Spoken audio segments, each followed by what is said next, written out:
예, 오늘 일기 먼저 읽어드리겠습니다. 마침 경당에 아무도 없었기에 나는 얼른 일어나서 깨어진 화분 조각들을 주워 모으고 꽃들을 다시 심어서 다른 사람들이 들어오기 전에 이전처럼 해놓으려고 애를 썼다. 그러나 나는 그렇게 할 수가 없었다. 왜냐하면 그때 보르기아 원장 수녀와 제2방직의 수녀 그리고 몇 명의 다른 수녀들이 들어왔기 때문이었다. 원장 수녀는 내가 제대 위에 있는 물건을 만진 것과 그래서 화분을 떨어뜨린 것을 보고 놀랐다. 제2방직의 수녀도 마음이 상했다. 그러나 나는 설명을 하거나 변명을 하지 않기 위해서 최선을 다했다. 그러나 저녁때가 되면서 나는 너무나 지쳐서 성시간을 할 수가 없었다. 그래서 원장 수녀에게 일찍 자러 가도 된다는 허락을 받았다. 그리고 나는 침대에 눕자마자 잠이 들었다. 그러나 11시경에 사탄이 내 침대를 흔들었다. 나는 즉시 깨어났다. 그리고 평온하게 나의 수호천사에게 기도하기 시작했다. 그런데 나는 여러 개서 속죄하고 있는 영혼들을 보았다. 그들은 그림자처럼 보였고 나는 그들 가운데서 많은 악마들을 보았다. 그들 중에 하나가 나를 괴롭혔는데 고양이 모양을 하고서 자기 몸을 내 침대 위로 또 내 발치에 던지고 그랬다. 그 악마는 상당히 무거웠는데 무게는 몇천 킬로그램쯤 되는 것 같았다. 그런 동안 나는 계속 묵주기도를 바치고 있었는데 그것들은 새벽녘이 되었어야 모두 사라졌다. 그제서야 나는 잠을 좀 잘 수 있었다. 아침에 경당에 들어갔을 때 나는 내 영혼 안에서 이런 소리를 들었다. 너는 나에게 일출되어 있다. 아무것도 두려워하지 마라. 그러나 내 아이야. 사탄이 너를 미워한다는 것을 넌 알아야 한다. 사탄은 모든 영혼을 미워한다. 그러나 네게 대해서는 특별한 정으로 불타고 있다. 네가 사탄의 지배에서 많은 영혼들을 빼앗아왔기 때문이다. 4월 18일 성목요일. 오늘 아침 나는 이런 말씀을 들었다. 오늘부터 부활축제를 지낼 때까지 너는 나의 현존을 느끼지 못하고 너 영혼은 크나큰 그리움으로 가득 차게 될 것이다. 그러자 바로 그 순간 크나큰 그리움이 내 영혼을 가득 채웠다. 그리고 내가 사랑하는 예수님에게서 떨어져 나오는 것을 느꼈다. 영성체할 때가 되자 성합 안에 들어있는 성체들 하나하나 속에서 나는 고통당하시는 예수님의 얼굴을 보았다. 그 순간부터 나는 내 마음 안에 더욱 심한 그리움을 느꼈다. 성금요일 오후 3시에 경당에 들어갔을 때 나는 이런 말씀을 들었다. 나는 내 성화가 공식적으로 공경받기를 원한다. 그때 나는 크나큰 고통 중에 십자가 위에서 돌아가시는 주 예수님을 보았고 그분의 심장으로부터 성화에 있는 것과 같은 두 개의 빗줄기가 나오는 것을 보았다. 성토요일 저녁 기도 시간에 나는 빛나는 옷을 입으시고 태양같이 빛나시는 주 예수님을 보았다. 그분은 내게 말씀하셨다. 네 마음이 기쁨을 누리기를 바란다. 그러고는 크나큰 기쁨이 내 안에 넘쳐나면서 하나님의 현존이 나를 꿰뚫었다. 하나님의 현존은 영혼들을 위해서는 말로 다 할 수 없는 보배다. 주님의 성화가 전시되었을 때 나는 갑자기 그분의 손이 움직이면서 큰 십자성어를 그으시는 것을 보았다. 그날 저녁에 내가 잠자리에 들었을 때 나는 이 성화가 도시 위를 지나가는 것을 보았는데 도시 전체가 그물과 망 같은 것으로 덮여 있었다. 예수님께서 지나가시면서 그물을 모두 자르시고 맨 나중에는 큰 십자성어를 그으시고 사라지셨다. 그리고 나에 대한 정오심으로 불타는 흉악한 모습을 한 것들에게 둘러싸여 있는 나 자신을 보았다. 그들의 입에서는 가정 협박이 튀어나왔지만 아무도 나를 건드리지는 못했다. 잠시 후에 이런 모습들은 사라졌으나 나는 오랫동안 잠을 이룰 수가 없었다. 4월 26일 금요일에 성화가 전시되는 예식에 참석하기 위해서 오스트라브라마에 갔을 때 나는 나의 고해 신부 소프코 신부의 강론을 들었다. 이 강론은 하나님의 자비에 대한 것으로서 예수님께서 아주 오래전부터 원하신 것이었다. 신부님이 주님의 위대하신 자비에 대해서 이야기를 시작하자 이 성화가 살아서 움직이면서 주님의 가슴에서 나오는 빗줄기들이 그곳에 모여있던 사람들의 가슴을 뚫고 들어갔는데 다 같은 정도는 아니었다. 어떤 이들은 더 많이 받고 어떤 이들은 더 적게 받았다. 하나님의 은총을 보면서 나의 영혼은 큰 기쁨으로 가득 찼다. 그때 나는 이런 말씀을 들었다. 너는 내 자비의 증인이다. 나는 내 자비에 살아있는 증인으로 영원히 나의 왕좌 앞에 서 있을 것이다. 나는 서둘러 집으로 돌아와야 했기 때문에 예식이 끝날 때까지 기다리지 않고 강론이 끝나자 자리를 떠났다. 내가 몇 발자국을 떼자마자 수많은 마귀의 무리가 나의 길을 막았다. 그들은 나를 무슨 고통으로 협박했고 나는 이런 소리를 들을 수 있었다. 이 여자는 우리가 몇 년 동안이나 열심히 일해서 얻은 것을 모두 빼앗아 가버렸다. 나는 그들에게 물었다. 너희들은 어디에서 이렇게 큰 무리로 몰려왔느냐? 그 악한 행성들은 대답했다. 사람들이 마음에서 붙어왔다. 우리를 더 괴롭히지 말다오. 그들이 나를 무섭게 정오하는 것을 보고 나는 즉시 나의 수호천사에게 도움을 청했다. 그랬더니 금방 밝게 빛나는 수호천사가 나타나서 내게 말했다. 나의 주님의 신부여 두려워하지 마라. 주님의 허락이 없이는 이 악한 영들이 너를 해칠 수 없을 것이다. 악한 영들은 즉시 사라졌고 믿음직스런 나의 수호천사는 눈에 보이는 도움을 주어 나를 집에까지 데려다 주었다. 그의 모습은 단정하고 평화스러웠고 이마로부터는 불꽃이 하나 반짝였다. 오 예수님, 제가 주님의 영광과 영혼들을 구원하시는 은혜를 본 그 한순간의 대가로 저는 일생 동안 고초를 치르고 힘겨운 삶을 살기를 원합니다. 1935년 4월 28일 일요일, 부활제 2주일은 하나님의 자비축일이고 구원이 희년이 끝나는 날이다. 우리가 축제에 참여하러 갈 때 내 마음은 기뻐 뛰었다. 이 두 의식이 서로 아주 잘 결합되어 있기 때문이었다. 나는 죄인들의 영혼에 자비를 베푸시라고 하나님께 청했다. 예전에 거의 끝날 무렵 사제가 사람들을 축복하기 위해서 성체를 높이 들어올렸을 때 나는 성화의 모습 그대로의 주 예수님을 보았다. 주님께서는 당신의 축복을 주셨고 그분에게서 나오는 빗줄기들은 전 세계로 퍼져나갔다. 갑자기 나는 수정으로 된 집 모양의 닿을 수 없는 밝은 빛을 보았다. 그것은 피조물도 영들도 접근할 수 없는 찬란한 빛의 파도로 쌓인 것이었다. 이 광채로 들어가는 문이 3개 있었다. 그 순간에 성화에 그려진 모습대로 예수님께서 두 번째 문을 통해서 그 공자 속으로 들어가셨는데 그 내부는 하나로 일치되어 있었다. 그것은 감히 이해할 수 없고 끝이 없는 삼일체의 오묘함이었다. 순간 이런 소리가 들려왔다. 이 축일은 바로 나의 자비의 깊은 곳으로부터 나온 것이고 나의 깊고도 넓은 한없는 자비가 확인한 것이다. 누구든지 나의 자비를 믿고 있다가 하면 자비를 얻을 것이다. 난 나의 하나님의 한없는 선하심과 위대하심에 너무 기뻐서 어쩔 줄은 몰랐다. 1935년 4월 29일 이 성화가 전시되기 전날 나는 우리 원장 수녀와 함께 우리들의 고해신부 소복신부를 만나러 갔다. 우리가 주님의 성화에 대한 이야기를 하게 되자 고해신부님은 수녀 한 사람을 보내서 화환 만드는 일을 도와달라고 청했다. 원장 수녀는 즉시 파우스티나 수녀가 도울 것입니다 라고 대답했다. 나는 너무나 기뻤다. 집에 돌아오자마자 즉시 푸른 잎사귀들을 모았고 우리 기숙 학생들 중 한 사람의 도움을 받아서 준비한 것들을 가지고 왔다. 성당에서 일하는 사람 하나도 우리를 도와주었다. 그날 저녁 7시경에 거의 모든 것이 다 준비되었고 성화는 벌써 지정된 장소에 걸려 있었다. 그렇지만 나는 도움이 되기보다는 방해가 되었기 때문에 그 근방에서 서성했고 그것을 몇몇 부인들이 보게 되었다. 다음날 그 부인들은 수녀들에게 이 아름다운 성화는 무엇이며 무엇을 뜻하는 것이냐고 물었다. 그 부인들은 어제 한 수녀가 화관 꾸미는 일을 돕는 것을 보았기 때문에 수녀들이 확실히 알 것이라고 생각했다. 그러나 수녀들은 자신들이 아무것도 몰랐다는 사실에 놀랐다. 그래서 수녀들은 모두 그 성화를 보고 자했고 곧 나를 의심하기 시작했다. 수녀들은 말했다. 파우스타 수녀는 분명히 이 모든 것을 알고 있을 거야. 그들이 나에게 묻기 시작했을 때 나는 진실을 말할 수 없었기 때문에 입을 다물고 있었다.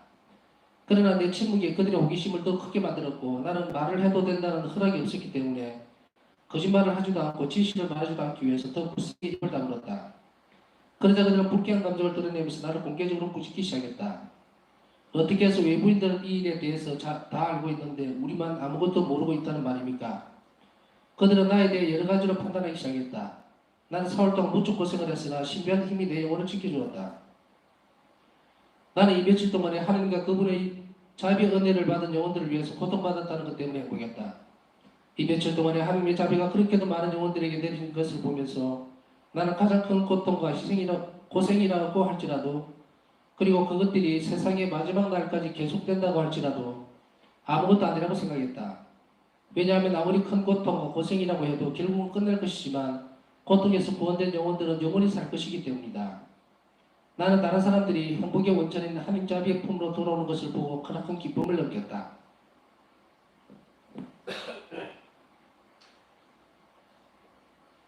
오늘은 여기까지 읽겠습니다.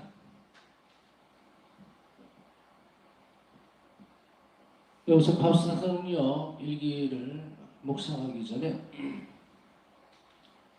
여러분들에게 한 가지 부탁드리고 싶은 말이 있습니다. 이 파우스타 성녀의 일기를 통독하려고 생각을 하고 그 시간을 묵상으로 이어갈 거라고 생각을 하고 계속 하고 있습니다. 앞으로 한 2달 정도가 더 지나야 되지 싶은데 뭐 귀한 시간에 길게 갈 것은 없고 어, 이렇게 힘이 드는 작업인 줄은 몰랐습니다. 사실은 세상에 독불장군은 없다고 너무 많이 지치고 힘이 든 것도 사실입니다. 그래서 오늘 그래도 가야 되죠. 어, 그래서 여러분들에게 부탁드리고 싶은 것은 제가 이 일을 잘 할 수 있도록 이 동덕을 잘 끝낼 수 있도록 여러분들이 저를 위해서 자비기도를 5단씩만 좀 바쳐줬으면 좋겠다 싶습니다. 어떻게 보면은 아무것도 아닐 수도 있고 어떻게 보면은 굉장히 힘들고 어려운 작업일 수도 있습니다. 그러나 세상에는 혼자서 모든 것을 해결할 수 없다고 생각이 되고 또 여러분들에게 기도를 부탁하는 것이 부끄럽거나 아니면은 넘사스러운 일은 아니라고 생각되기 때문에 많이 지치고 힘들어질 수 있고 어떤 때는 이제 그만 좀 이걸 면제해 줬으면 좋겠다 하고 예수님께 청하기도 하고 그럽니다. 그렇지만 이 시간을 통해서 한 명이라도 정말 하나님 자비를 알 수 있다면 그까이 거 별거 아니죠. 근데 많이 힘들어서 여러분들에게 이렇게 기도로 도움을 청합니다. 함께 가야 되는 길 어깨를 잘 맞대고 갈 수 있도록 함께 기도 좀 해주셨으면 좋겠습니다. 자, 제가 부탁드릴 건 다 드렸고요. 오늘 일기는 아주 좀 번잡스럽습니다. 어떻게 보면 그러나 번잡스러운 가운데에서도 우리의 기도가 얼마나 많은 영혼들을 구원할 수 있는 것인가에 대해서 일기는 말하고 있고 또 일기 안에서 드러나는 것 안에서 한 가지 뚜렷하게 드러나는 것은 영혼 구원을 하기 위해서 기도하고 희생하는 사람들에게 마귀는 굉장히 질투를 하고 못 살게 군다는 것이에요. 이건 비단 성인들에게만 주어져 있는 이야기는 아닙니다. 우리가 지금 동화나 선화를 읽고 있는 것이 아니기 때문에 우리 또한 마찬가지로 복음에서도 우리는 충분히 잘 알고 있죠. 우리가 하나님께 가까이 가려고 그러고 불쌍한 영혼들을 위해서 그들의 손에서 빼앗아 올 때마다 오늘 마귀는 파사 성리에게 어떤 표현을 쓰고 있습니까? 네가 사탄의 지배에서 많은 영혼들을 빼앗아 왔기 때문이다. 질투와 시기를 하고 위협을 하고 협박을 하는 것은 바로 이 부분이죠. 예수님은 이것을 확실하게 해줍니다. 사탄은 모든 영혼을 미워한다.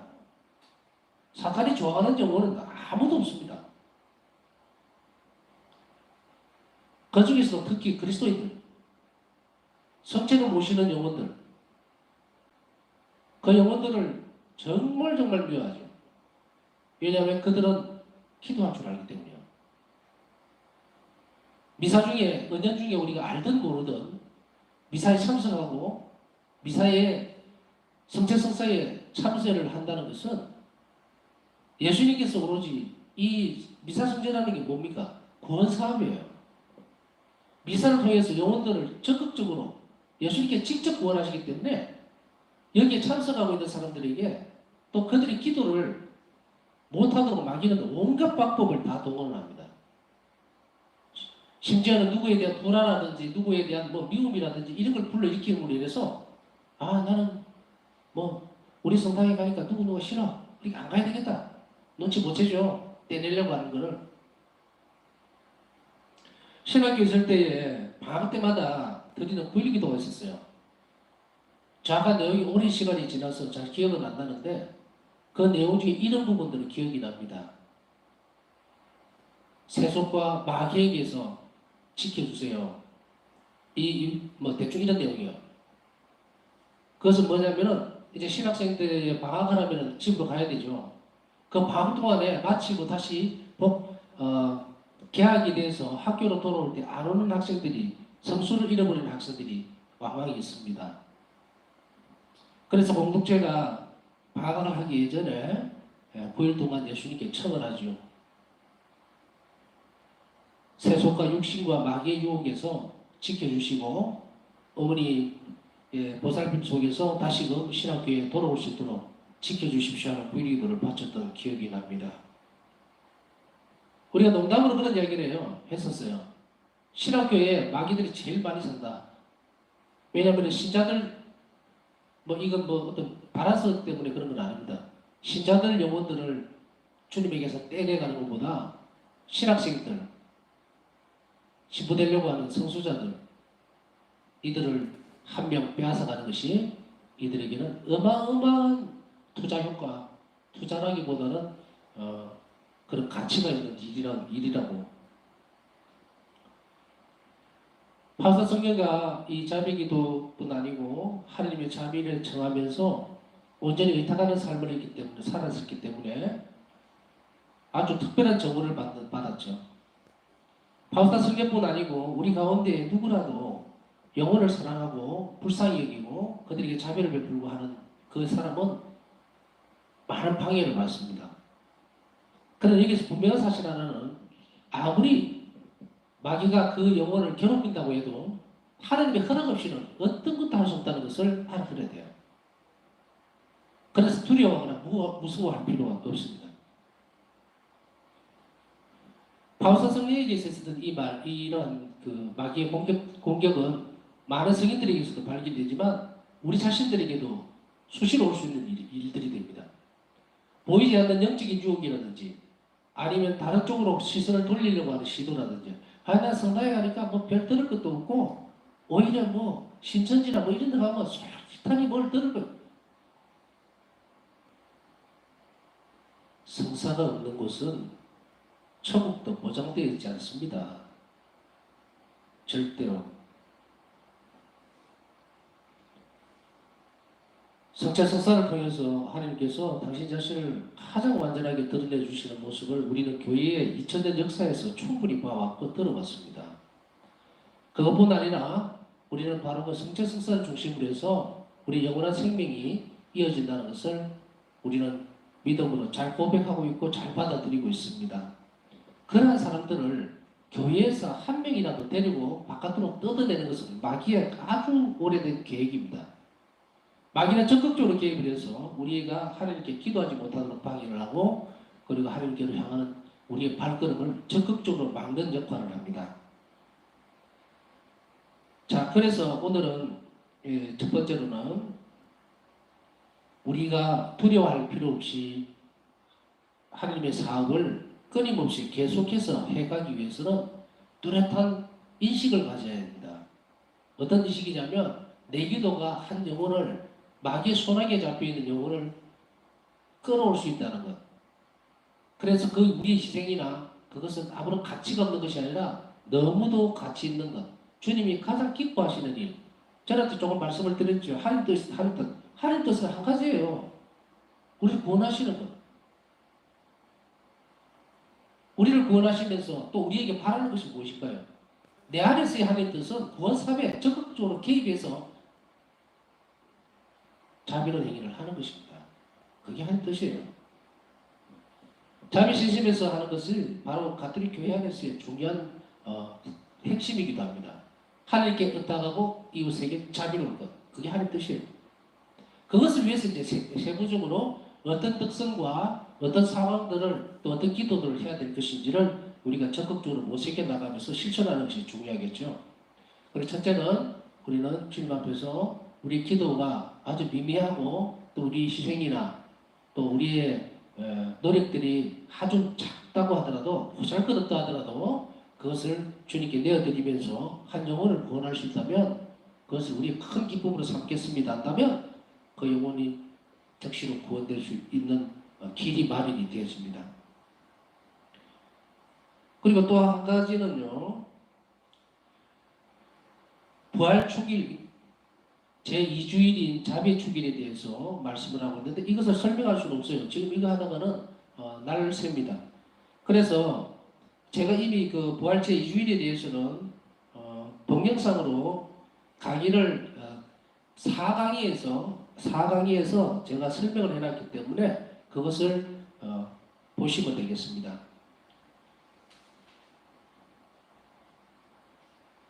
그리고 하느님의 현조들은 영혼들을 위해서는 말로 다 할 수 없는 법에다 했을 때에 하나님 현존에 대한 부분들을 우리가 의식하는 것이 대단히 중요합니다. 두 번째는 나는 하나님의 현존을 의식하고 있는 것인가? 그리고 느끼려고 애를 쓰는 것인가? 느낀다는 표현이 말이 맞지는 않습니다. 그렇지만 하나님 현존을 가까이 하기 위한 모든 노력들을 다 해야 돼요. 의식적으로 해야 됩니다. 그래서 오늘 하루 내가 하루의 삶을 오늘 두 번째로는 쭉 살아가면서 내가 예수님과 함께 있다는 생각을 몇 분 정도 해봤을까? 몇 분? 몇 초? 아마 대집보 보면 많은 사람들이 전혀 안 했을 수도 있어요. 어떤 사람들은 기도를 1시간 했다, 2시간 했다라고 하지만 하나님의 현존을 느끼면서 기도하지를 않고 기도했다로 끝날 수가 있어요. 하나님의 현존을 느낀다고 하는 것은 나와 함께 지금 같이 하나로 되어 있다는 느낌이에요. 그것을 자꾸 의식적으로 가져와야 됩니다. 그래서 기도를 할 때도 내가 앞에 예수님을 두고 기도를 하는 것이 아니라 내 안에 계시는 예수님과 함께 기도하고 있다는 그런 의식을 가지고서 기도를 했을 때에 하나님의 현존을 느끼려고 노력했다 이렇게 표현이 되겠죠. 그래서 두 번째로는 우리가 이 성시간도 마찬가지예요. 성체 앞에 있으면서도 하나님 현존을 모르는 사람이 있어요. 그냥 앉아가지고 내 기도만 하고 끝내는 거죠. 이런저런 얘기도 했다가 뭐 들을 생각을 하고 자기 이야기만 계속 해나가고 그것에 젖어들 생각을 안 한다는 거예요. 어제 이제 이 부분에 대해서는 예수님 순환에서 설명을 했기 때문에 예수님께서 채찍질을 당하실 때 무슨 생각을 어떤 느낌 어떤 생각을 가지고 계셨을까를 자주자주가 아니고 계속 묵상해야 합니다. 한번 뒤집어서 보세요. 침을 뱉고 가시관을 씌우고 채찍질을 해야 될 때 정말 온 뼈가 다 드러나면서 머리는 바닥을 향해 있고 그 눈이 바닥으로 향해질 수밖에 없죠. 얼마나 많이 맞았는지. 그랬을 때에 평온 가운데에서도 주님은 무슨 생각을 하셨을까? 간단하게 우리가 찾아낼 수 있는 부분이 아니죠. 수도 없이 많은 부분에서 생각을 할 수 있어요. 자, 뒤집어서 생각해 보면 겸손이라고 하는 것은 바닥에 라틴어로 하면 후무스 바닥에 바짝 붙어 있는 거예요. 얼굴이 바닥에 닿았을 때 이걸 라틴어로 겸손이라고 해요. 그러면 이걸 뒤집어서 보세요. 내가 땅바닥에 바짝 누워있는 겸손한 모습으로 누워있던 뒤집어져 있던 얼굴이 하늘로 가든 그렇게 있는 상태에서 예수님이 나를 이렇게 보고 계신다고요. 그랬을 때 내 시선이 그 온 피범벅이 되어 있는 예수님이 그 시선이 그 자비로운 시선이 내가 이 고통을 너 때문에 당하고 있다라고 이렇게 내려다보는 그걸 찾아내야 합니다. 그걸 묵상해야 돼요. 하느님이 얼마나 자비로운 거를 바깥에서 찾지 마시고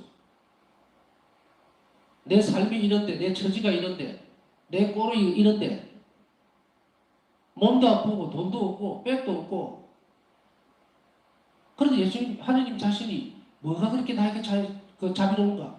나는 아무리 둘러봐도 모르겠네. 그래서 어떤 사람에게 하느님 자비로우십니다 하면 내 꼴을 보세요. 하느님이 자비로우시면 나를 이렇게 놔놓는가? 라고 하지만 그 모양 그대로의 모습을 살려두고 있는 거죠. 자비신심을 가르치고 함께하면서 어려웠던 지점에 봉착을 할 때마다 이런 부분들이 부각이 됩니다. 하느님은 자비로우십니다. 이러면은 어떤 사람들은 자기 처지에 대해서 이야기를 하죠. 나는요 부모님도 없고요 고아로 자랐고요 지금까지 한 번도 사랑받아본 기억도 없고요 지금도 이런 모양으로 살고요 몸도 아프고요 돈도 없고요 그런데 뭐가 하나님 자비롭습니까? 하느님이 자비롭다는 것을 주변에서 찾지 말라는 얘기입니다. 내가 처해 있는 형편이나 상황에 대해서 거기에 하나님 자비를 찾아서는 안 됩니다. 왜? 내가 하느님께 가보지를 안 했잖아요. 현재 처해 있는 내 상황이 얼마나 불쌍하게 여기고 있는지 그 하느님의 예수님 자신이 그 눈길을 한 번도 쳐다본 적이 없었기 때문에 다른 이유를 끌어와서 하느님의 자비를 찾으려고 하니까 다 무너져 버리고 없죠. 출발점을 바꿔야 돼요. 내 삶을 살아가면서 내 주머니에 지갑에 돈이 두둑하게 있으면 하나님 자비로운 겁니까? 내가 건강하고 탈이 없으면 자비로운 거예요, 하나님이?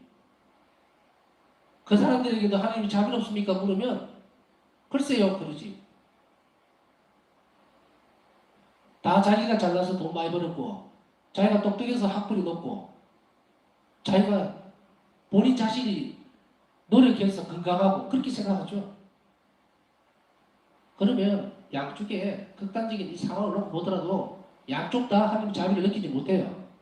그렇다면 외형적인 부분에서 하나님 자비를 찾다가는 아무것도 안 된다는 이야기죠. 하나님을 절대 만날 수가 없죠.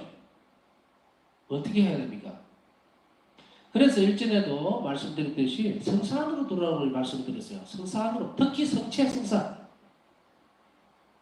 예수님을 직접 마주보는 이 상태에서. 그래서 오늘 한 가지를 드릴게요. 이 시간에. 어차피 이게 다인지도 모르겠어요.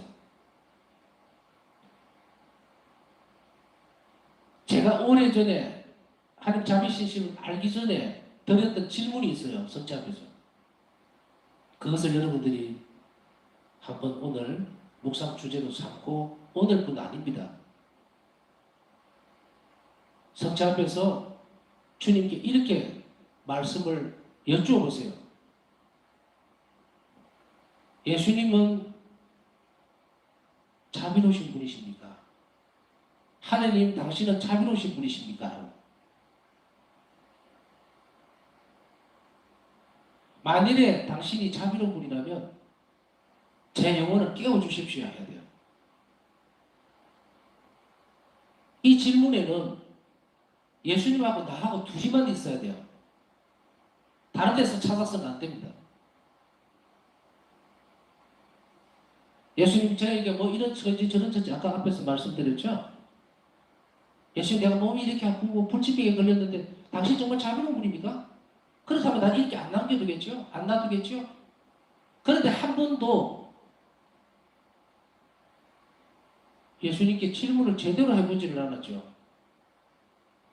온 영혼의 힘을 다해서 오늘 주님 당신은 자비 자체이십니까? 자비로우신 분이십니까? 저에게 그것에 대한 답을 들으셔야 됩니다. 또한 더불어서 만일에 예수님께서 자비로운 분이라면 저에게 제 영혼에 말씀해 주십시오. 그러면 모든 것을 다 드리겠습니다라는 것도 같이 붙어 있어야 합니다. 더 이상 방황하지 않고 더 이상 의심하지 않고 더 이상 세상을 살아가는데 하나님 선성에 대해서 불신하지 않고 한눈 팔지 않고 그러면 예수님은 우리에게 복이란 복은 다 주실 줄이에요. 외둘러서 가지 마셔야 됩니다. 바울사 성령 일기에 점점 그것은 하나님께 있다고 이어서 자비로운 거지만 우리가 하나님 자비에 대해서 배울 때나 가르칠 때나 묵상할 때나 이 질문을 아무도 하고 넘어가지는 않습니다. 자비 어떻게 하나 저렇게 하나 이것이 하나님의 자비다 어떻다 그 이야기만 하고 있지만 정말로 우리 자신들에게 필요한 것은 이 질문입니다.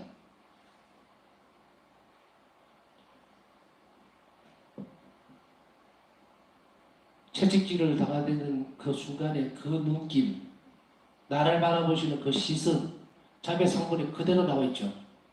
십자가상에서 돌아가시기 전에 내려다보던 나를 쳐다보던 그 눈길 그거를 상기시켜 주는 거예요. 자비의 상본은. 저 상본 앞에서 예수님을 눈을 똑바로 쳐다봐야 합니다. 매일매일. 아직도 주님의 자비를 내가 느끼지 못한다면 그 작업을 하셔야 돼요. 내가 하나님이 자비롭지 못한다는 것을 역으로 이야기하면 내 영혼 안에 사람이 자비롭다는 것을 깊이 받아들이지 않으면 세상 모든 것이 다 불만이고 신앙생활은 형식적일 수밖에 없어요.